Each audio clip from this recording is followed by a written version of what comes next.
The wall clock in the Uptown insurance office struck 7 p.m. as Jessica Monroe, 24, left the building after a long shift. The October night in Charlotte was chilly, the streets flooded with car lights and the hurried footsteps of people leaving work. At 7:12, her mother received a brief call, "I'll be home for dinner." The meal remained untouched on the table. The South End apartment lights still on, but Jessica never walked through that door again. The next morning, her silver Toyota Corolla was found abandoned in Freedom Park, keys still in the ignition, with no sign of its owner. What happened in the hours that followed would haunt Charlotte for 2 decades. Before diving into the story, don't forget to subscribe to the channel and hit the notification bell to stay updated on the latest cases. Charlotte, October 2001.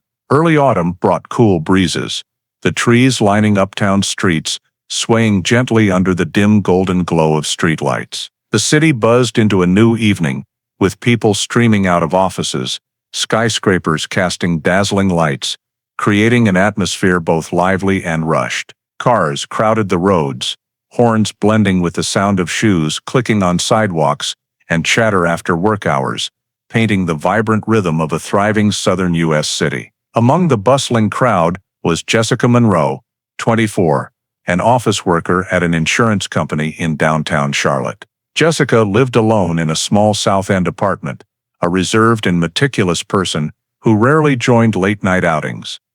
That evening, as usual, she finished work at 7 o'clock, tidied her desk, and stepped out of the building. Colleagues saw her last, a slender figure in a neat gray coat, a familiar brown leather bag slung over her shoulder. The streetlights cast her shadow long on the concrete as she hurried toward the parking lot. Everything seemed perfectly normal, with no hint of trouble. At 7:12, Jessica's mother received a call. Her daughter's voice sounded slightly tired after a long workday, but otherwise unremarkable. "I'll be home for dinner." That was the last thing she heard. Then silence. The phone went quiet. No texts, no ringing back. Her mother initially thought Jessica was driving and couldn't answer. But from 7:30 to 8 p.m., multiple calls went unanswered, met only with endless ringing before cutting off. The family dinner grew cold on the table. Unease turned into uncontainable worry. By 8:30, the family started calling Jessica's colleagues and friends, but everyone was puzzled.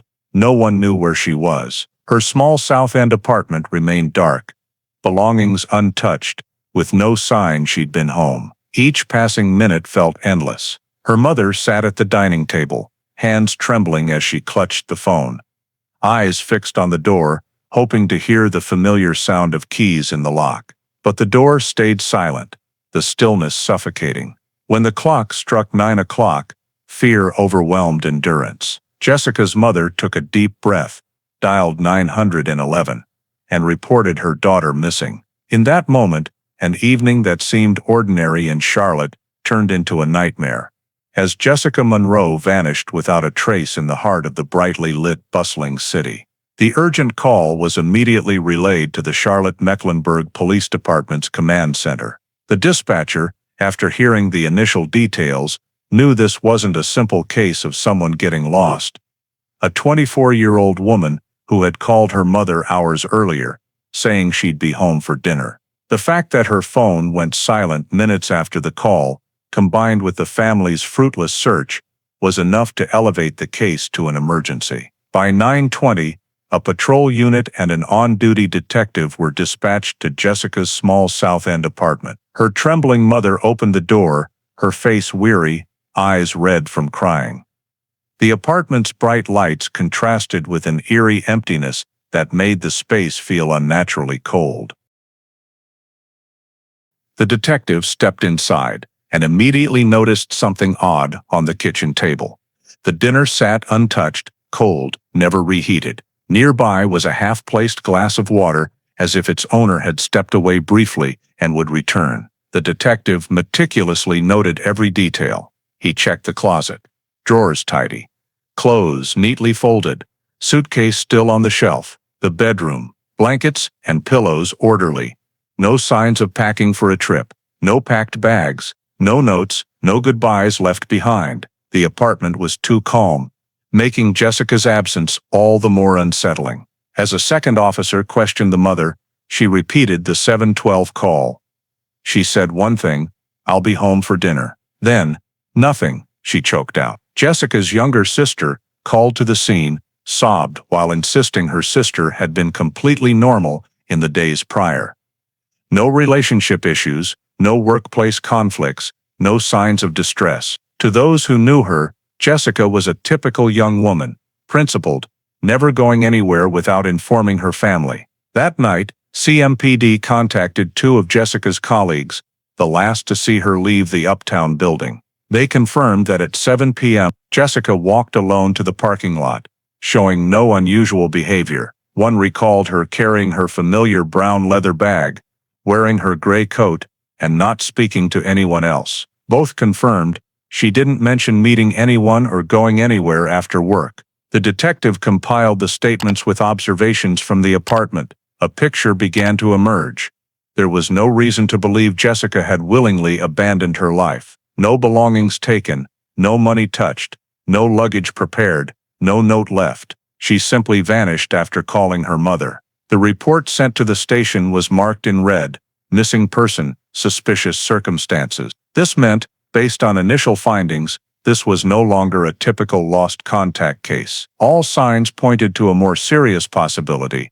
Jessica had disappeared under suspicious circumstances, potentially linked to criminal activity. That night, in the brightly lit but empty apartment, CMPD officially opened a case file, and the investigation began. Less than 12 hours later, as the city woke to an October morning, a new lead unexpectedly emerged. While the Monroe family was still reeling from exhaustion and sleeplessness, CMPD's hotline received a call from a jogger reporting a suspicious vehicle in a parking lot near Freedom Park, a well-known park in the heart of Charlotte. It was a silver Toyota Corolla, parked in a secluded corner since the previous evening, untouched that morning. When police arrived, they quickly confirmed the license plate matched Jessica Monroe's registered vehicle. A heavy feeling settled over the small parking lot near the park's entrance. This was the first tangible evidence outside the apartment, confirming that Jessica hadn't disappeared and rode home by some random mistake. The silver Toyota Corolla sat alone in the cold morning light, a clue abandoned in the vast emptiness. Officers noted the car door was slightly ajar, not fully locked. Strangely, the keys were still in the ignition, a detail that puzzled the detective. If Jessica drove here, why leave the keys and walk away? Or had someone else driven it here and deliberately left it? The car's interior showed no signs of chaos. The driver's seat was adjusted farther back than usual for Jessica's height, suggesting a taller man may have driven it. Jessica's bag was missing, but the glove compartment and other small storage areas were tidy, undisturbed. The jogger provided further testimony. The previous evening, around 9 o'clock, he'd passed the area and noticed the car in the same spot, assuming it was parked overnight and ignoring it. Returning that morning and seeing it unchanged, he sensed something off and called police. Freedom Park was typically busy, with constant foot and vehicle traffic, making a car left overnight quietly stand out. Police sealed off the lot, cordoning it with yellow tape, and began processing the scene. Technicians in protective gear photographed and noted every detail, from tire positions to surrounding mud. The tires showed signs of recent travel through a wet area, possibly near a canal south of the park. An officer spotted faint shoe prints in the dirt near the passenger door, marked with mud, but too faint for precise measurement. Still, the detective carefully photographed and sampled them. The scene was thick with tension. On one side, the lush park where children played with parents as usual. On the other, yellow tape around the small silver car, a boundary between normal life and an unfolding mystery. Jessica's family was notified immediately. Her mother collapsed upon hearing her daughter's car was found without her. This moment confirmed Jessica hadn't simply been delayed or fallen asleep somewhere. She was gone, and the car became the first piece in the search for truth. Officers briefed the on-duty detective. This scene shifted the case's direction. From focusing on the apartment and the route from work to home, the investigation now centered on Freedom Park. Why was the car here, 4 miles from her workplace, when the road home didn't pass the park? Had Jessica met someone en route and been led here, or had a perpetrator deliberately left the car in a busy park to throw off the trail? New questions opened multiple lines of inquiry, none with immediate answers. As the sun rose higher, its light glinting off the windshield and reflecting the yellow tape, the investigation took its first major turn. A scene beyond the apartment had emerged, a car abandoned in Freedom Park, door unlocked, keys in the ignition, and no trace of Jessica Monroe. The CMPD forensics team arrived at Freedom Park that morning, with Jessica's silver Toyota Corolla still sitting behind the yellow tape. The parking lot was sealed, occupied only by officers, forensic technicians, and a few witnesses detained for statements. Sunlight glinted off the car's shiny exterior, making it the focal point of all eyes. Technicians in white protective suits and rubber gloves carefully opened the car doors, photographing every angle and detail, from mud on the tires to the gap between the driver's seat and steering wheel. Upon opening the door, an anomaly caught the detective's attention.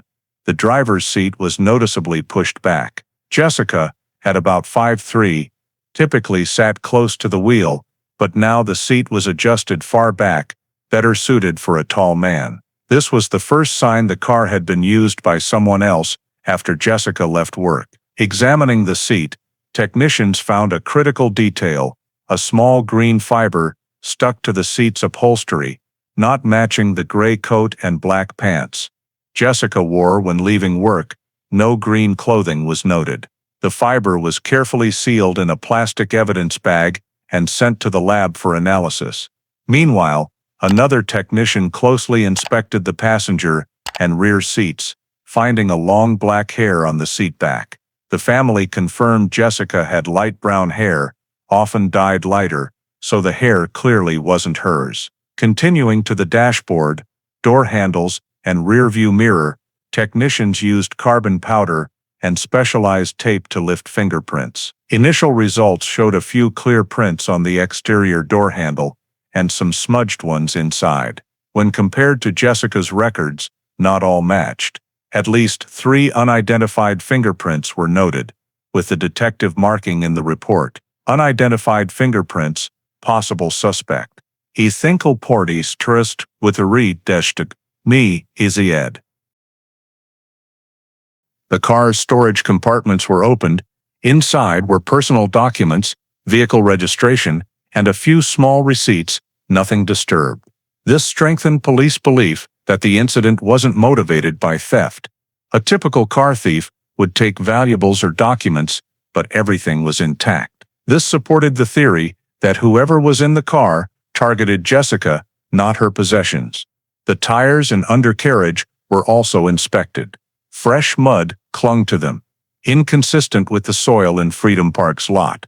Technicians speculated the car may have passed through another wet area before stopping at the park. Soil samples were collected for later comparison. When preliminary data was compiled, the lead detective at the scene made an initial assessment, clear signs of another person's presence in the car.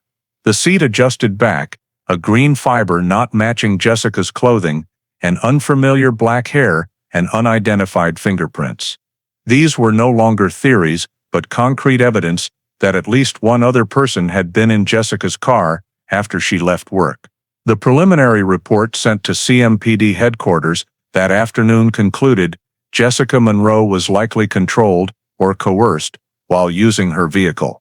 This shifted the case from a suspicious missing person report to a serious criminal investigation. As technicians continued packing samples and collecting minute details, other detectives began listing people who might have interacted with Jessica the previous night.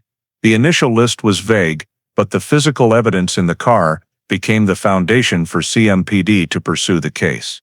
And as the car was towed to the evidence impound, one thing was clear: this was no longer just a story of a young woman vanishing.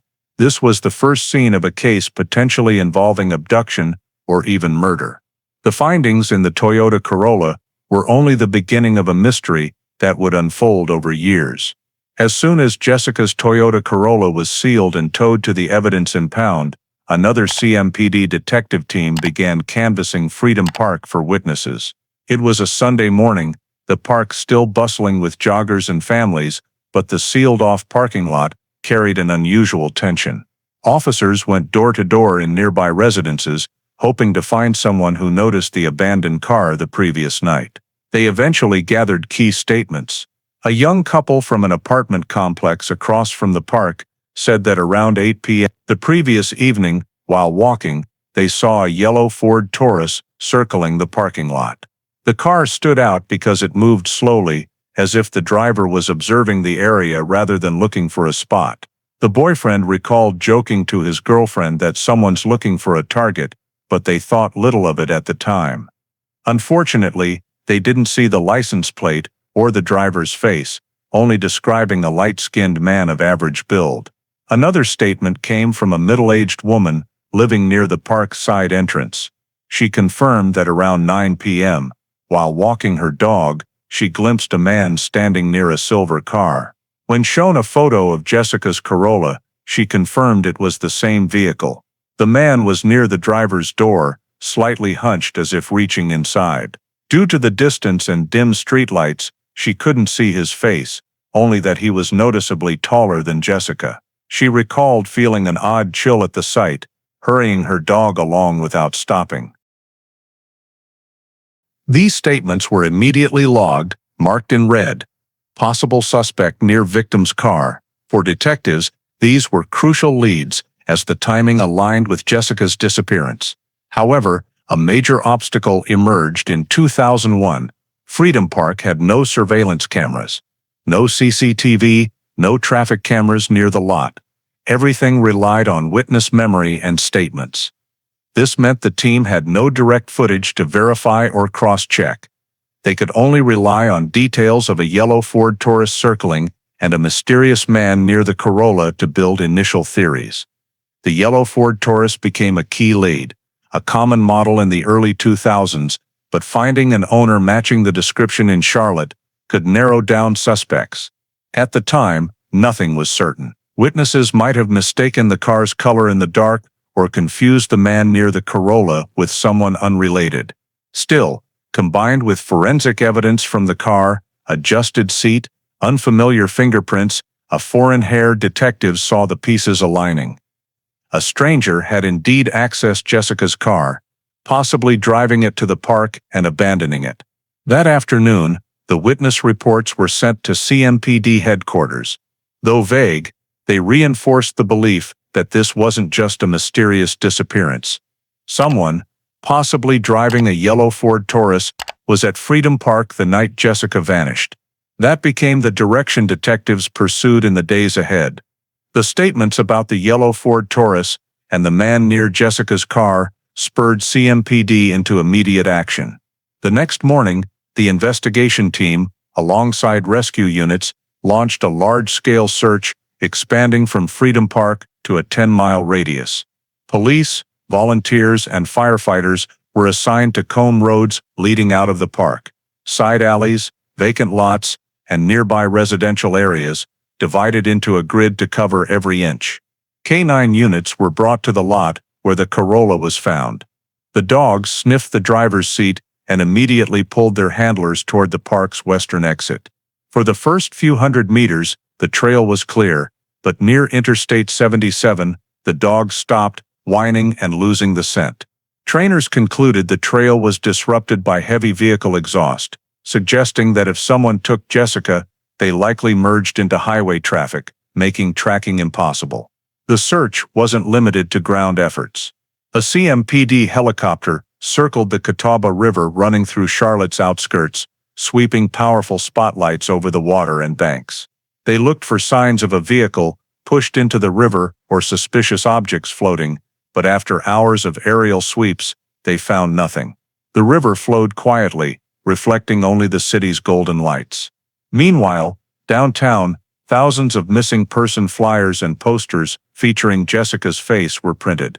Her image from an employee ID, light brown hair, a gentle smile, appeared on lampposts, bulletin boards, convenience stores, and bus stops. Missing Jessica Monroe, 24, alongside CMPD's hotline number, became a haunting sight for Charlotte residents in late October 2001. Local TV news repeatedly broadcast appeals, urging anyone with information to contact police immediately. The Monroe family was nearly broken. Jessica's mother, after reporting her missing, stayed in the South End apartment, clinging to hope for a call with good news. Jessica's younger sister distributed flyers across neighborhoods, crying as she worked. The media swarmed, but all they had was an abandoned car and a few witness statements. For a week, dozens of tips flooded in, but all led to dead ends. Some claimed to have seen Jessica at South Park Mall, others swore she was on a bus, but security footage and follow-up interviews revealed mistakes. Ground search teams scoured construction sites and abandoned areas. Nothing. CMPD's daily press briefings grew heavy.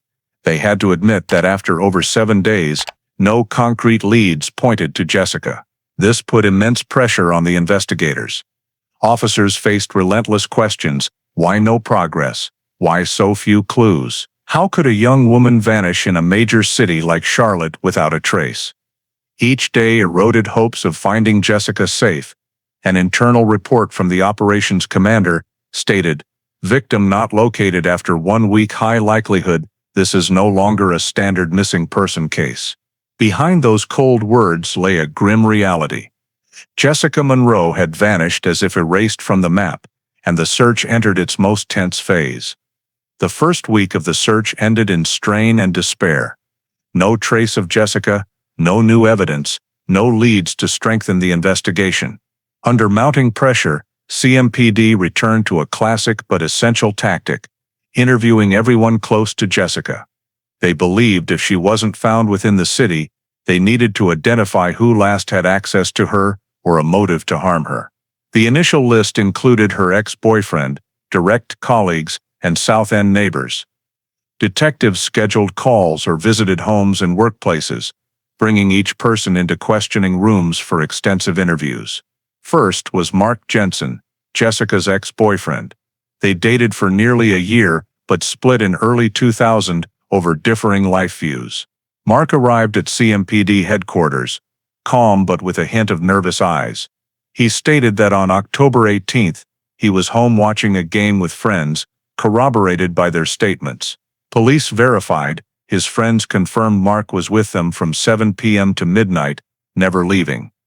A pizza receipt from that night further supported his alibi. Though detectives noted Mark's somewhat detached demeanor when discussing Jessica, his solid alibi temporarily cleared him as a primary suspect. Next were 2 female colleagues from Jessica's office. They reiterated prior statements. They saw Jessica leave the building at 7 p.m., appearing completely normal. One recalled Jessica smiling and waving goodbye, showing no distress. They were unaware of any plans to meet someone after work. Checking traffic cameras along Jessica's usual route home, police found no record of her silver Corolla at intersections, suggesting she didn't take her normal path or someone else drove the car. The investigation moved to neighbors in her South End apartment complex. Most knew Jessica only through brief greetings, with no close ties. But one name stood out: Richard Collins, 36, living below Jessica. Police records showed Collins had been arrested for public disturbance and faced 2 complaints from women in the area for staring and following them home. During questioning, Collins was fidgety, giving inconsistent answers about his whereabouts on October 18th. Initially, he claimed to be home alone watching TV, but under pressure he said he went to buy beer at a nearby store. Store cameras showed no sign of him during the stated time. Collins' evasive behavior raised suspicion. Detectives collected his DNA to compare with the hair and unidentified fingerprints from Jessica's car. While awaiting results, Collins was held for further questioning. When pressed about his relationship with Jessica, he dodged, saying he saw her a few times but never spoke. Asked if he approached her in the parking lot or park, he denied it, his voice trembling. 3 days later, lab results returned. Collins' DNA and fingerprints didn't match those from the Corolla. This was a major turning point. The man with a troubling history and suspicious demeanor, considered the top suspect in the first week, was officially ruled out. This left investigators both relieved and stuck. The most promising suspect wasn't the one in Jessica's car. After ruling out Richard Collins, the first major suspect, CMPD detectives returned to their desks with a chaotic stack of files. If no friends, colleagues, or neighbors were directly involved, where did the perpetrator come from? To answer, they delved into more objective evidence: Jessica's phone and financial records. Numbers don't lie, and anomalies leave traces. An urgent request was sent to the carrier for Jessica's Nokia 3310. The call and text logs matched the family's account. The last call was at 7:12 p.m. on October 18, 2001, lasting under a minute, to her mother. After that, the log stopped. No outgoing calls, no incoming texts, no voicemails. The phone went silent, as if turned off or destroyed immediately after. Technicians checked coverage areas, trying to pinpoint the last tower that picked up Jessica's signal. The final ping came from a tower near Uptown, less than 2 miles from Freedom Park. Then, the signal ceased. This supported the theory that Jessica hadn't left Charlotte when she vanished, and her phone was likely deliberately disabled. Alongside phone data, CMPD requested records from Jessica's bank. Transaction reports from early October showed routine activity: purchases at Harris Teeter, phone bill payments, gas at a Shell station near her apartment. But after October 18th, the account froze. No cash withdrawals, no card swipes, no online transactions. This was strong evidence Jessica didn't flee or travel far. A young woman leaving town would likely use money, but her account remained untouched, her card unused. Detective Michael Harris noted in an internal report, no financial activity, no communication after 7:12 p.m. Objective data supports hypothesis: victim did not disappear voluntarily. These dry words ended speculation that Jessica might have left to start a new life. No, this was a forced disappearance. Phone data clarified another detail. Before the 7:12 call, Jessica made 2 calls that day, one to her sister at noon, and one to a colleague in the afternoon, about work. Nothing unusual. This reinforced that the 7:12 call was routine.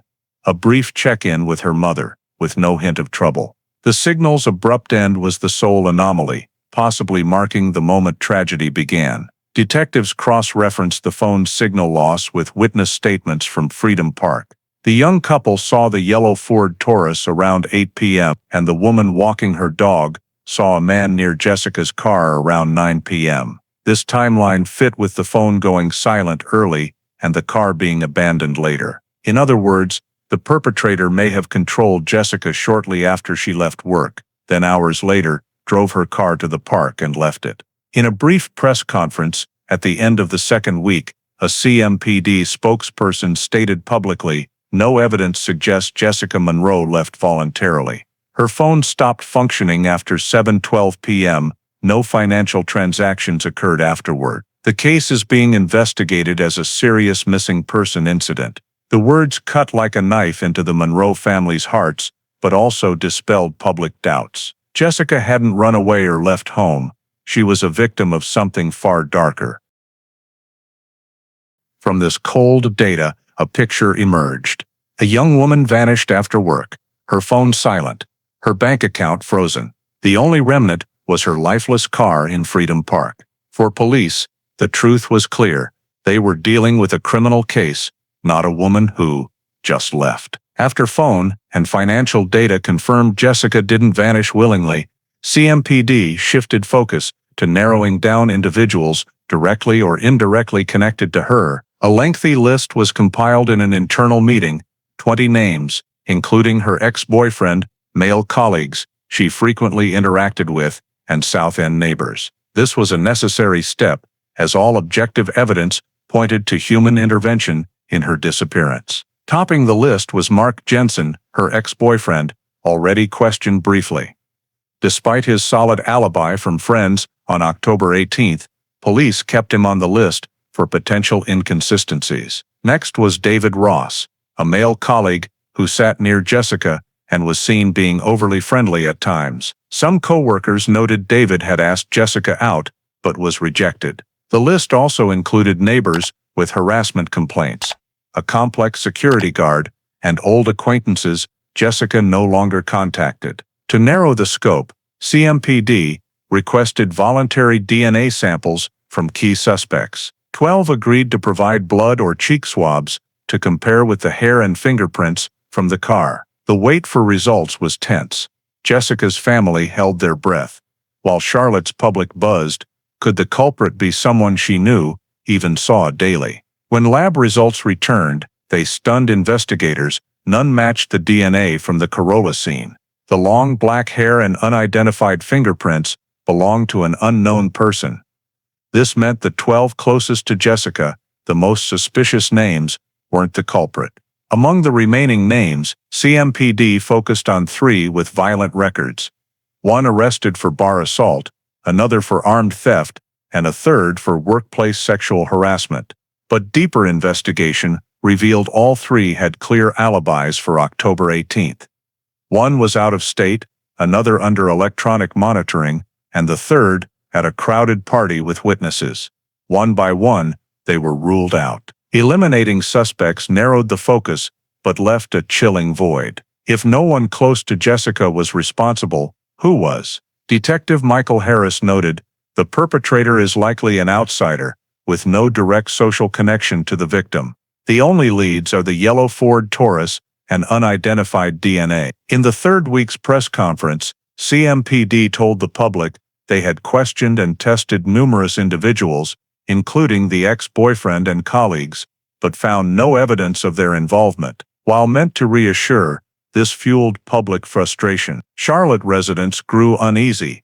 If the culprit wasn't someone Jessica knew, a stranger may have randomly targeted her and was still free. Inside CMPD, a heavy atmosphere prevailed. The initial suspects, from the ex to the shadiest neighbor, were clear. The list of 20 closest to Jessica was nearly exhausted. In a bitter irony, just as detectives thought they were nearing the truth, the trail went cold. The real culprit remained elusive, leaving only fragmented clues in the Corolla and fear gripping Charlotte's community. Time passed, weeks, months, then a full year since Jessica vanished. Large-scale searches yielded nothing. Dozens of interviews and hundreds of public tips led to dead ends. The unidentified DNA, fingerprints, and the yellow Ford Taurus in witness accounts remained puzzle pieces that never fit. By late 2002, Jessica Monroe's case was officially moved to CMPD's Cold Case Unit. It was a procedural step, but for the Monroes, it was a dagger deepening an unhealed wound. The final press conference of that year took place in a small room at CMPD headquarters. The spokesperson briefly stated that all investigative avenues have been explored, but no concrete evidence supports charging anyone. The cold words disappointed reporters and nearly broke the family. Jessica's mother sat in the front row, silently clutching her daughter's portrait, eyes red but resolute. "We will never give up." From that year, October 18th became a haunting milestone. Each year, Jessica's family and close friends held a candlelight vigil at Freedom Park. They placed white candles around the lot where the Corolla was found, hung posters with Jessica's smiling face, and prayed in the chilly autumn breeze. The quiet park glowed with dozens of small flames reflecting in tearful eyes. The vigil both reminded the community Jessica was still missing and kept the family's faint hope alive that the truth would one day emerge. Meanwhile, at CMPD, Jessica's file sat in a cold evidence locker. The coat, green fiber, mismatched hair, and unidentified fingerprints were sealed in plastic bags on metal shelves. Cold Case Unit detectives occasionally reviewed the file, hoping new technology might help, but year after year, results were nil. One officer noted, "Jessica Monroe case.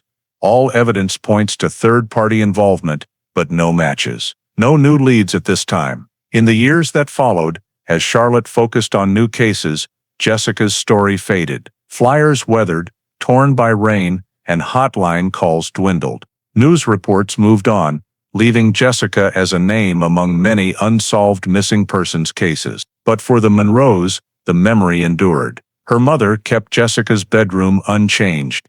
Bed neatly made, clothes hung orderly, photos on the shelf. Each night, she lit a small candle by the window, believing if Jessica was alive somewhere, the light might guide her home. Occasionally, hope flared. An anonymous call claimed Jessica was seen in another state.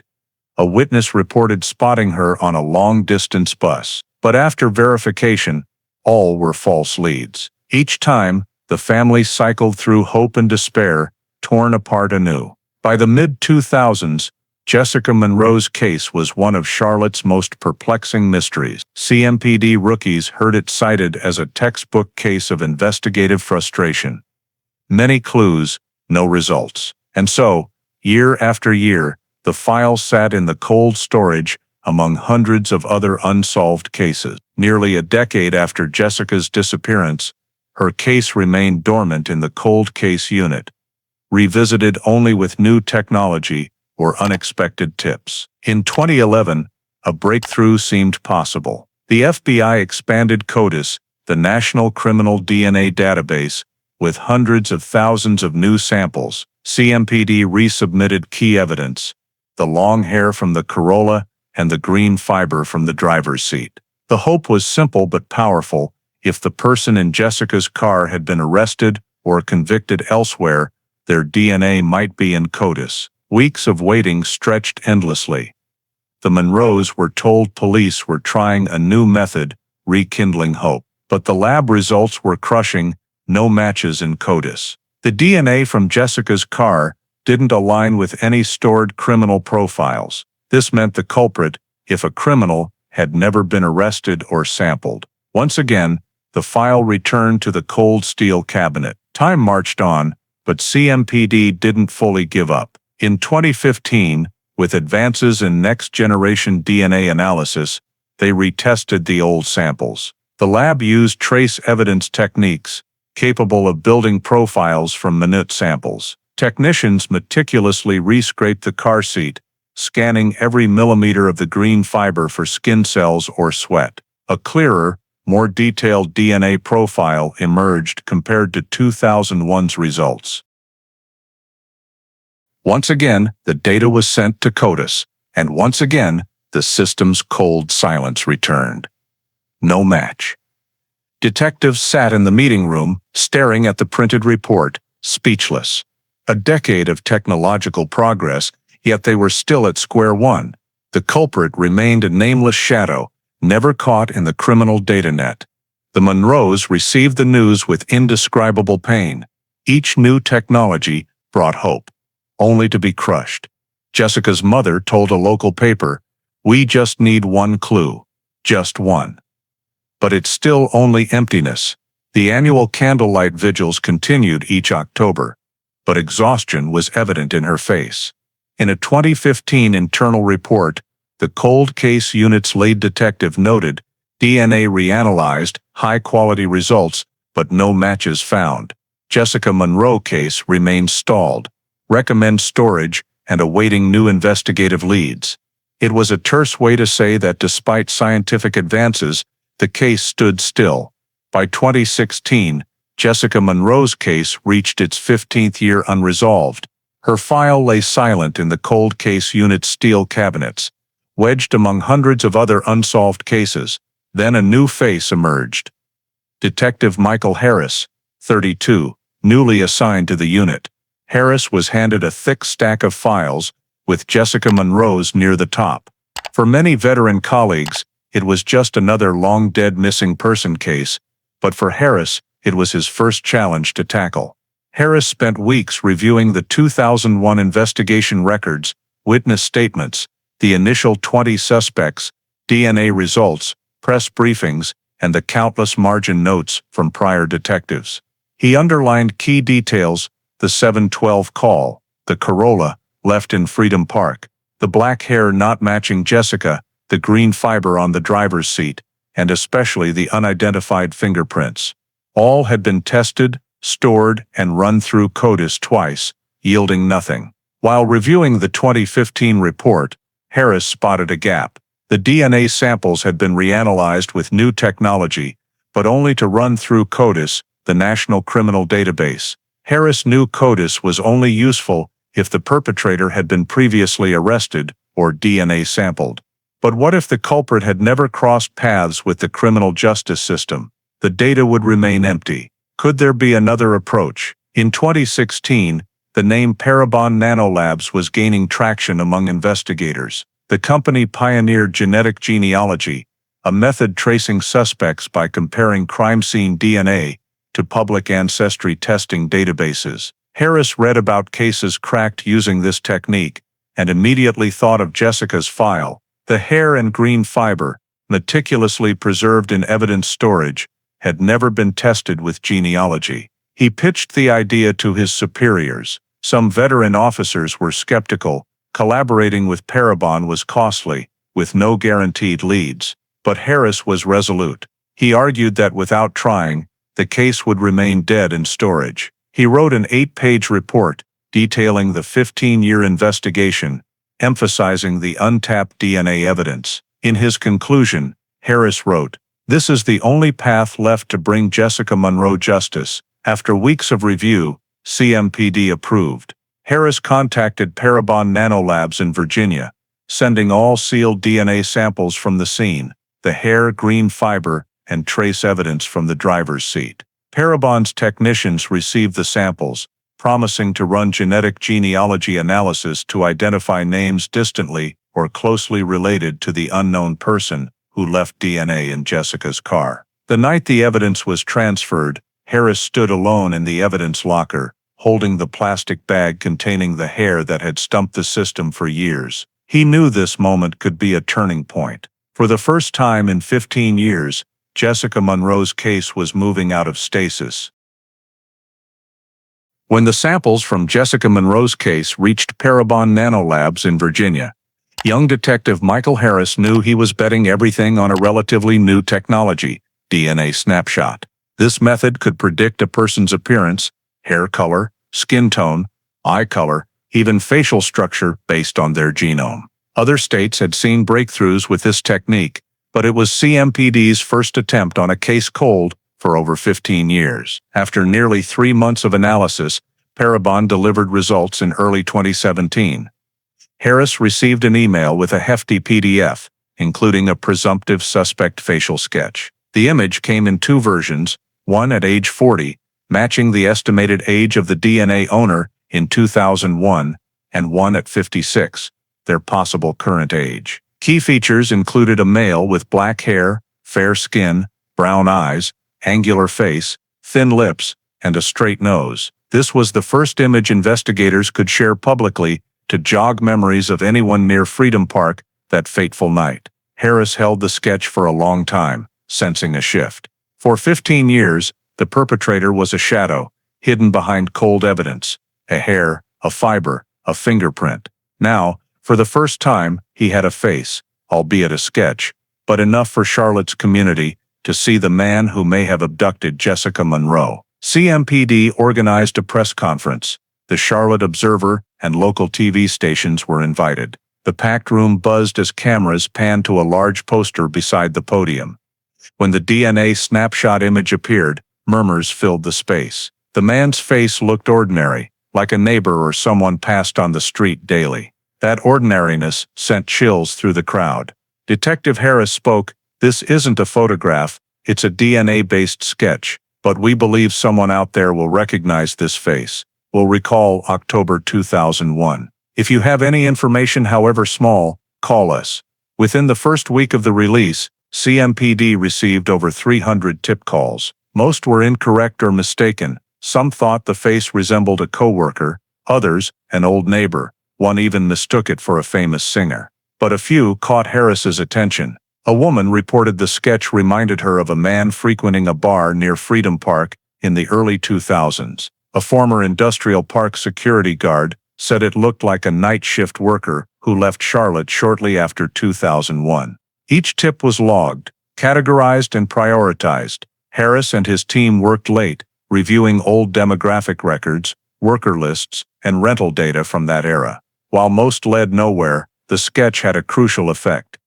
Charlotte's community re-engaged with Jessica Monroe's case after years of fading interest. On the streets, posters with the DNA snapshot face appeared on lampposts, bus stops, and community boards. TV stations aired nightly reminders, "Do you recognize this man?"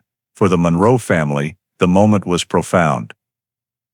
Jessica's mother wept seeing the image on TV. 15 years, and I can finally look at a face, not just a void. It was a fragile hope, but it rekindled a flame long thought extinguished.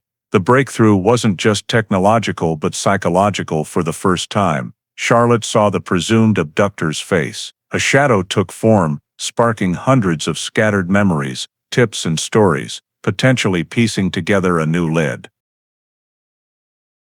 After the public response to the DNA snapshot, CMPD and Parabon Nanolabs knew a presumed face wasn't enough. It was a start. What Harris and his team needed was a name, a specific identity, tied to the DNA from Jessica's Corolla. So they moved to the next phase.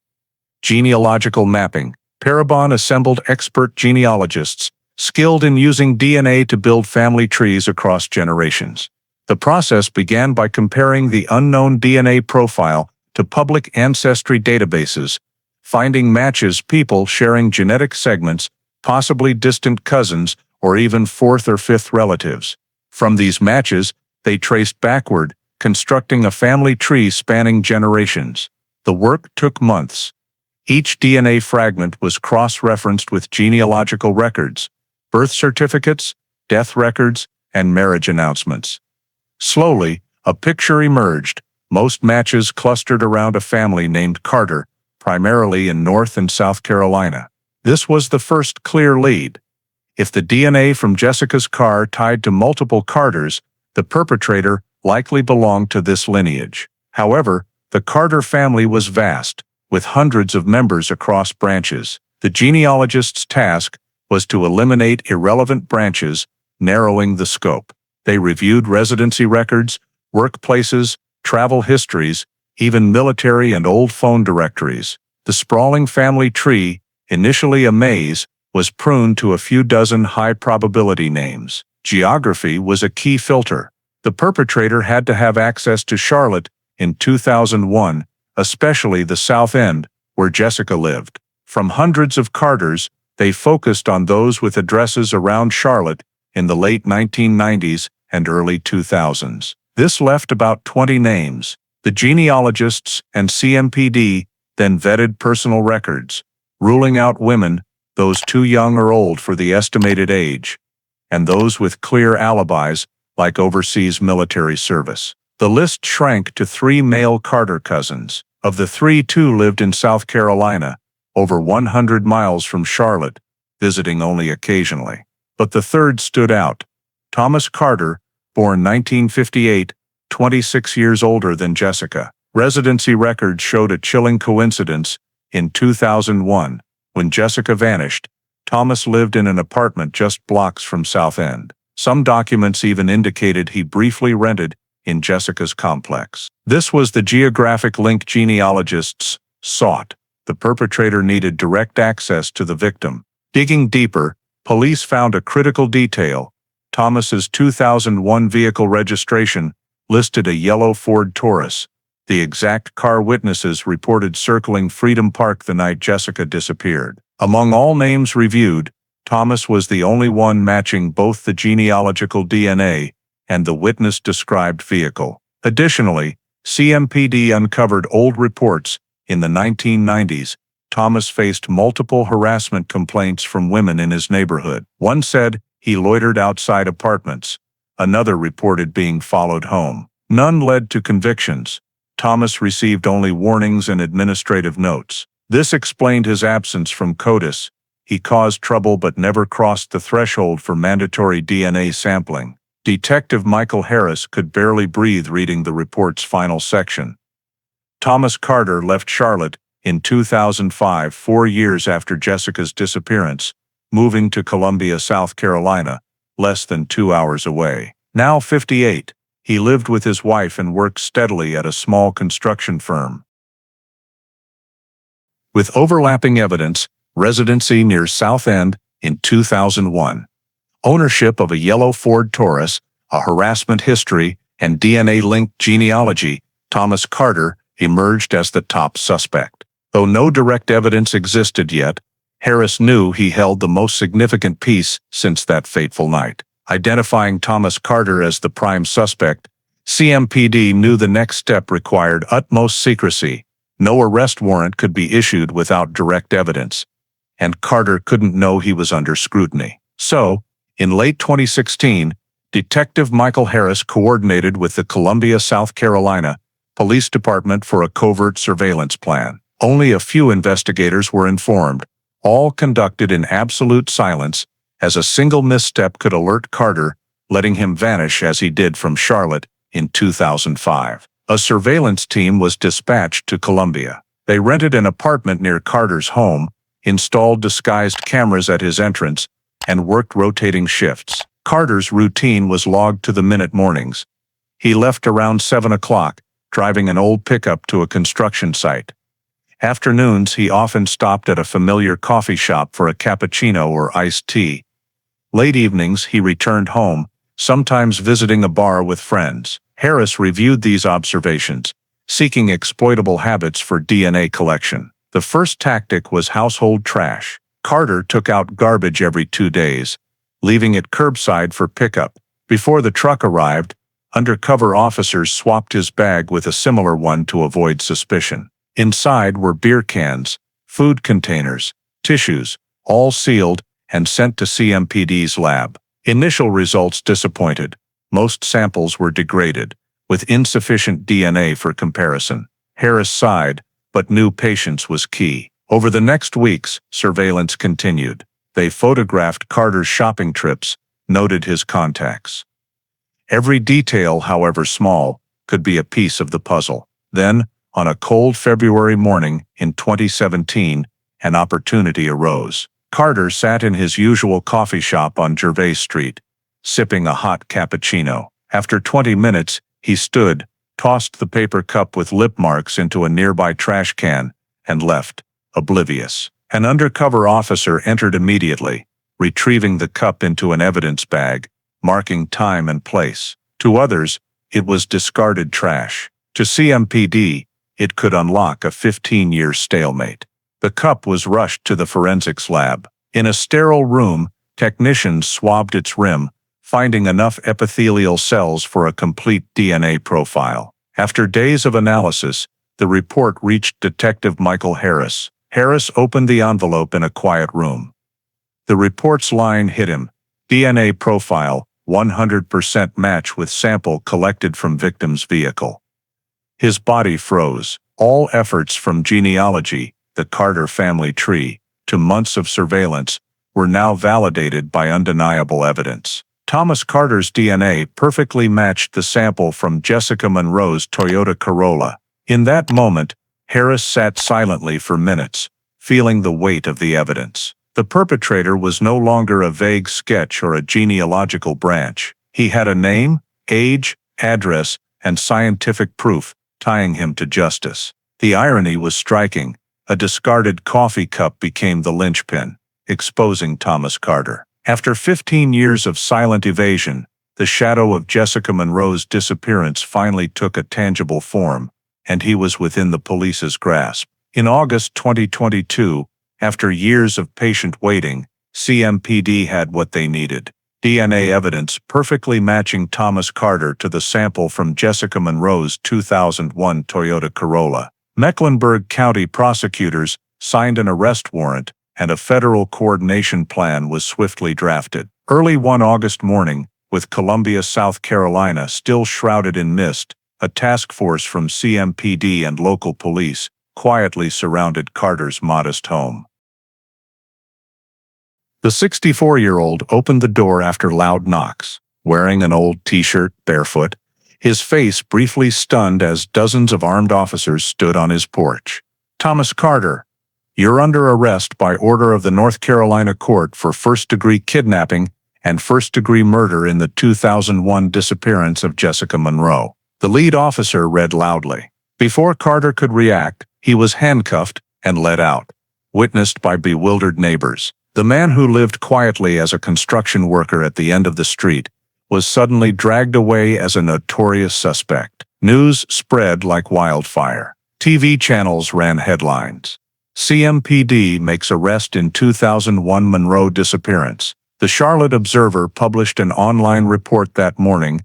After 21 years, suspect Thomas Carter arrested in connection to Jessica Monroe's mysterious disappearance. National media covered it, calling it one of Charlotte's longest cold cases solved through genetic genealogy. At CMPD's press conference, Detective Michael Harris faced dozens of cameras for the first time. He emphasized, "We never forgot Jessica. New technology and the persistence of generations of investigators brought us here today." Beside him, Jessica's mother wept silently. After 21 years, she finally heard a name responsible for her family's tragedy. But for Charlotte's community, the shock lay elsewhere. Many who lived in South End in 2001 couldn't believe Carter, a man who seemed ordinary, even greeted neighbors, could have abducted and killed Jessica. News reports reiterated chilling details.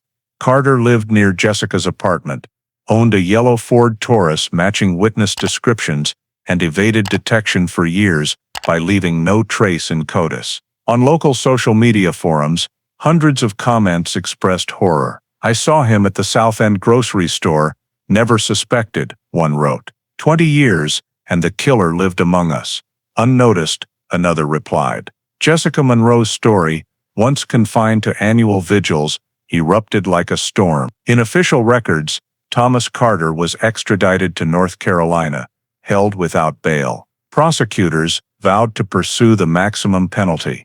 But for the Monroes, a lengthy legal process was just beginning. Everyone in the press room knew the case wasn't closed, proving Carter not only entered Jessica's car, but also abducted and caused her death was still needed. Carter was extradited to Charlotte 2 days after his arrest in Columbia. He entered the interrogation room with a cold, guarded expression. When Detective Michael Harris and a prosecutor entered, reading the charges and asking, "Do you have anything to say about your DNA perfectly matching the 2001 scene in Jessica Monroe's car?" Carter sat upright, eyes darkening, and shook his head. His only response over hours was, "I want a lawyer." A team of Charlotte criminal defense attorneys was appointed for Carter. Their strategy emerged at the first meeting with prosecutors. They strongly opposed forensic genealogy. Carter's lead attorney stood in court, voice firm. Using public genealogical databases to identify suspects violates privacy rights. This isn't lawful evidence. He stressed Carter never provided DNA to testing services, and tracing the Carter lineage was beyond legal bounds. Prosecutors countered swiftly, citing numerous U.S. cases solved through forensic genealogy, with rulings affirming its legality using public data. "We didn't invade the defendant's privacy. We used data his distant relatives voluntarily shared. From there, we built a family tree, narrowed it down, and confirmed with Carter's DNA from a discarded coffee cup. That final step is undeniable." To bolster their case, prosecutors called Detective Michael Harris to recount the investigation. He detailed October 2001, Jessica's final call, the Corolla, left in Freedom Park, fragmented clues, and 15 years as a cold case. He spoke of taking the file in the cold case unit, approaching Parabon Nanolabs, the DNA snapshot, the Carter family tree, and the covert Columbia surveillance. The courtroom fell silent as Harris held up the lab report. DNA from Carter's discarded cup perfectly matched the sample from Jessica's car. He concluded, without forensic genealogy, Thomas Carter's name would never have surfaced. But science led us to his doorstep. His own DNA confirmed it all. His words sent chills through the room. The Monroe family sat in the front row, quietly holding hands. For them, this 21-year journey wasn't just legal documents. It was a lifetime of anguished waiting. Now, at least, justice was taking shape. Carter remained silent. He neither confessed nor directly disputed, leaving his lawyers to argue privacy rights. But the DNA evidence made his silence a damning void. The prosecutor smiled confidently. "We have everything. The law won't let a man vanish with a young woman without accountability." After Carter's arrest and the legal battle began, CMPD knew one critical question remained unanswered: Jessica Monroe's fate. After 21 years, her family longed above all to bring her to rest. The DNA evidence tied Carter to justice, but without a body, the case felt like an unfinished song. Based on old witness statements and surveillance data, police focused on Lake Wylie, a large lake on the North and South Carolina border. Carter frequently visited it for fishing in the early 2000s. Boat rental records and fishing gear receipts showed he was there multiple times in October 2001 when Jessica vanished. A dense forest strip near the lake's shore was also noted as a place Carter often frequented. In September 2022, a large-scale search operation was launched. Divers were sent to the depths of Lake Wylie, using sonar to scan the shoreline. On land, police and K-9 units followed trails through the forest. On the third day, a significant discovery was made. Beneath decayed soil in a wooded area near the lake's edge, the search team found a tattered gray coat, its buttons and zipper still intact, identified as identical to what Jessica wore the night she vanished. Nearby, they uncovered an old leather wallet containing a yellowed ID with Jessica Monroe's name, a few coins, and a Harris Teeter membership card. The moment the coat and wallet were unearthed, the search team's mood grew somber. For the Monroe family, these items were painful proof. Jessica had been at Lake Wylie, and she likely never left. The area was immediately sealed off, and forensic experts were called in for systematic excavation. They sifted through layers of soil and tree roots, but for weeks, no trace of Jessica's remains was found. Charlotte's media erupted. CMPD finds Jessica Monroe's coat and wallet near Lake Wylie. Body still missing. Residents followed hourly updates, while the Monroes were torn, partly relieved to have evidence confirming where their daughter had been, yet devastated that her body remained unfound. Jessica's mother, in tears, said, "At least we know Jessica was there, but we still can't bring her home." Legally, prosecutors declared the items sufficient to strengthen the case against Carter, even without Jessica's body. The coat, wallet, Idaho, and DNA evidence from the car formed a robust chain of logic. But for Charlotte's community, the absence of a grave or body left a haunting void. In March 2023, Thomas Carter's preliminary trial opened at Mecklenburg County Courthouse in Charlotte. Over 21 years after Jessica Monroe's disappearance, a once cold case was brought to justice. The courtroom was packed, with dozens of local and national reporters crowding the back rows. The Monroe family sat in front, hands clasped, eyes tense but resolute. The prosecutor began, voice low but firm. "This is the longest journey we've taken to seek justice for a victim. 21 years, thousands of investigative hours. Today, we're here to prove Thomas Carter abducted and murdered Jessica Monroe." They detailed the investigation from October 18, 2001, Jessica's final call, the Corolla left in Freedom Park, to failed DNA tests, the case going cold, and the 2016 turning point when young Detective Michael Harris opted for forensic genealogy. Slides flashed on a large screen: the gray coat from Lake Wylie, the old wallet with Jessica's ID, the DNA snapshot sketch of the suspect, and the Carter family tree, narrowing hundreds of names to one, Thomas Carter. The room held its breath as the prosecutor pointed. Among hundreds, only one lived in South End in 2001, only one owned a yellow Ford Taurus, and only one's DNA perfectly matched the sample from Jessica's car, the defendant. To bolster the case, prosecutors called forensic genealogy experts from Parabon Nanolabs. A silver-haired scientist who built Jessica's family tree explained the process, showing how the unknown DNA was compared to public databases, identifying Carter family matches, and constructing a multi-generational tree. He detailed why, from hundreds of names, only 3 Carter cousins stood out, and how geography and vehicle ownership pinpointed Thomas. Another expert described DNA snapshot, noting the 2017 sketch matched Carter's appearance from hair color to facial structure. It's not a photo, but it accurately reflects genetic traits. Compared to Carter, the similarity is undeniable. The defense objected sharply. We're talking about data from people who didn't consent to criminal investigation. Forensic genealogy violates privacy. It's not lawful evidence, but prosecutors countered. This is public, voluntarily shared data. We broke no laws, and most importantly, we have Carter's own DNA from a discarded coffee cup, perfectly matching the crime scene. To emphasize, a forensic technician testified, describing how the Columbia coffee cup was collected, sealed, analyzed, and matched 100%. The courtroom buzzed. The jury sat upright, eyes glued to each evidence slide. The defense tried to pivot, arguing the Lake Wiley coat and wallet didn't prove Carter's guilt. We've never found a body. We have no confession. It's all stitched together assumptions, but prosecutors fired back. Jessica's coat and wallet didn't appear at Lake Wiley by chance. We have Carter's DNA in her car. We have witnesses seeing a yellow Ford Taurus circling Freedom Park that night. We have records showing Carter lived near Jessica. This isn't assumption, it's a chain of undeniable facts. Detective Michael Harris testified last. His voice steady but emotional. He recounted the 21-year journey, the dead ends, the cold case status, and the decision to approach Parabon.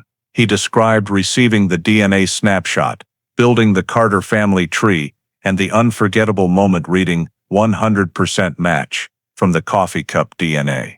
This wasn't just a job. It was our promise to Jessica's family. We'd never give up. The Monroes wept hearing Harris. The jury sat silently, faces tense. They'd heard both sides, the scientific evidence, privacy objections, and the police's grueling journey. The courtroom air was thick, as if awaiting an explosive final argument. On July 14, 2023, Mecklenburg County Courthouse was packed as the jury returned after nearly 3 days of deliberation. The air was heavy, silence broken only by tense breaths. The Monroes sat in front, hands clasped, eyes on the judge. Thomas Carter, now 65, sat in an orange jumpsuit, face cold, eyes vacant, as if denying everyone's presence. As the jury foreman stood to read the verdict, the room held its breath. We, the jury, find the defendant Thomas Carter guilty of first-degree kidnapping and first-degree murder of Jessica Monroe. The words echoed like thunder. The Monroes burst into tears, embracing tightly.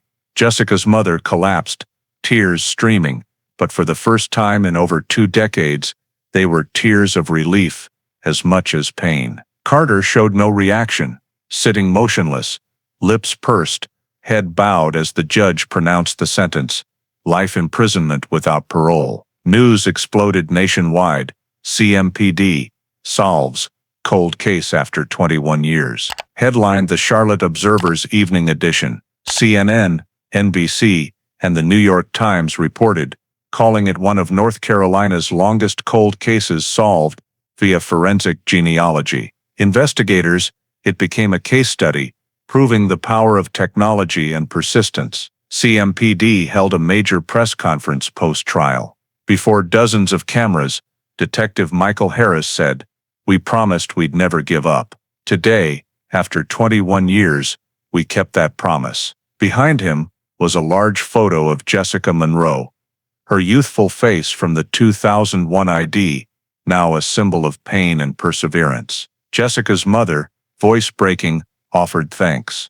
"I waited over 20 years for justice for my daughter. Today, I know she can rest." Police academies and forensic institutes quickly added the case to curricula. The 2024 National Conference on Criminal Investigation dedicated a session titled The Monroe Case, 21 Years to Justice. Harris detailed the process: the Corolla in Freedom Park, initial clues, CODIS failures, and the breakthrough with genealogical mapping and DNA snapshot.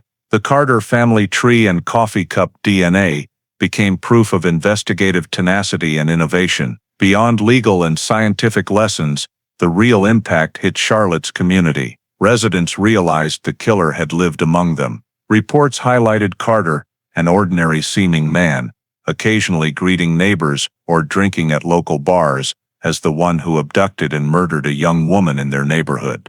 The shock led many to question the assumed safety of daily life. Some former South End residents, interviewed, recalled seeing the yellow Ford Taurus circling in 2001. Knowing its owner now, they shuddered. If we'd reported it more thoroughly that night, maybe Jessica wouldn't have vanished. The regret became a collective lesson. Even the smallest details, a circling car, a loitering stranger, warrant a police call. One call could save a life. Still, no one denied that justice, though late, was served. The Monroes continued their annual Freedom Park vigil at the spot where Jessica's Corolla was found. But in 2023, it held new meaning. Hundreds gathered, holding candles, not just to remember Jessica, but to acknowledge that after 21 years, the truth was revealed. Jessica's face on a large banner glowed in the candlelight, reflected on the calm lake, as if signaling her vindication. Jessica Monroe's abduction and murder in Charlotte isn't just a 21-year cold case, but a mirror of modern American society, where personal safety, community vigilance, and forensic science intertwine. When Jessica vanished on October 18, 2001, no one imagined that small details, like a yellow Ford Taurus circling Freedom Park or a man near an abandoned Corolla, could be pivotal clues. But without CCTV or widespread cameras then, the community didn't report further, and the case stalled. The lesson for today: anything unusual, a circling car, a lurking stranger, deserves a police call. One call could save a life. Moreover, CMPD's and Detective Michael Harris's persistence, paired with forensic genealogy, proved science can break time's silence. From Carter's discarded coffee cup to the Carter family tree, justice, though delayed, was achieved through patience and technological progress. This reminds us that faith in the legal system and investment in forensic science are vital in American society. Finally, the 2023 Freedom Park Vigil, where Charlotte united to honor Jessica, shows the power of solidarity. In modern life, we must stay vigilant, not just for ourselves, but to protect and ensure the safety of those around us. Justice may come late, but community vigilance is the first line of defense. Thank you for joining us on this 21-year journey for justice for Jessica Monroe. If you found this story meaningful, subscribe to the channel to stay updated on future cases. We'll see you in the next video, exploring more cold cases that seemed forgotten but were ultimately brought to light.